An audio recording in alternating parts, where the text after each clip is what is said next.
Alors, question suivante, toujours dans cette enquête Vico, la question avec donc cette fois-ci la différence, c'est que ce sont des réponses numériques, c'est-à-dire le nombre de personnes qui résident actuellement dans le logement dans lequel le répondant est confiné.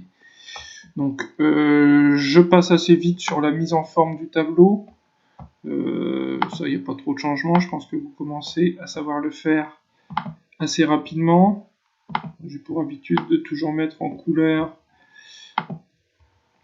les en-têtes. Hop, on peut passer en gras la dernière colonne. On met notre format nombre sur les répondants. Et déjà, on aura une partie du travail de fait.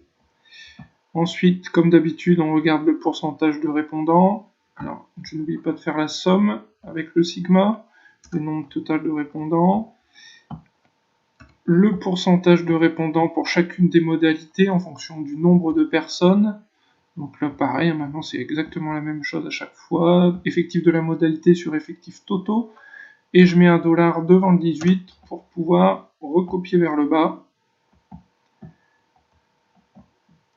Je mets en format pourcentage. Je rajoute une décimale. Je peux faire la somme pour vérifier si on est bien à 100%. On est bien. Alors, la nouveauté dans cet exercice, c'était recréer la colonne catégorie, c'est-à-dire essayer de revenir sur ce découpage en 3 catégories plus les non-réponses, pour essayer de simplifier un peu la lecture du tableau qui n'est pas forcément évidente avec le nombre de modalités. Donc pour faire ça, on va être obligé d'utiliser des scies imbriqués pour vérifier à chaque fois dans quel cas de figure on se trouve.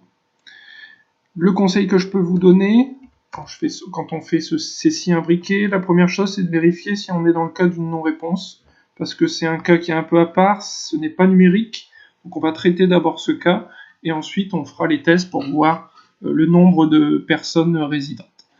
Donc déjà on va vérifier si le nombre de personnes résidentes est égal à non-réponse. Donc si A3 est égal à non à réponse,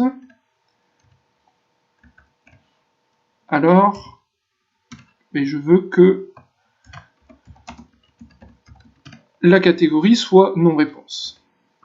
Voilà. Une fois que j'ai exclu ces cas-là, je vais maintenant aller vérifier dans cette cellule A3 si on est dans le cas de une personne, de 2 à 4 ou à 5 et plus. Donc, premier cas de figure, si le nombre est égal à 1, je n'oublie pas le si, pardon, si A3 est égal à 1, alors on est dans la catégorie une personne. Ensuite, je réimbrique un si pour vérifier si la cellule A3 est inférieure ou égale à 4. Donc si c'est 1, c'est la catégorie une personne.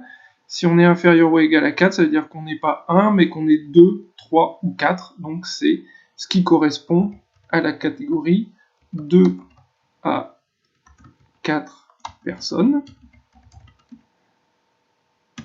Et donc maintenant, si je ne me trompe pas, j'ai vérifié tous les cas de figure. Donc dans le sinon de mon dernier si, je vais forcément être dans le cas de figure 5 personnes et plus. Je ferme autant de parenthèses qu'il y a de si ouverts, c'est-à-dire 3. Et je fais entrer. Et je vais recopier vers le bas. Comme les données sont ordonnées, ça va permettre de voir très rapidement si tout s'est bien passé. J'élargis un peu ma colonne pour que ce soit lisible. Et donc j'ai bien une personne quand il y a une personne, c'est logique. 2 à 4, 2 à 4. Et ensuite, tout le reste, c'est 5 et plus. Sauf la dernière catégorie qui est non-réponse. Donc le si imbriqué a bien été créé comme il faut.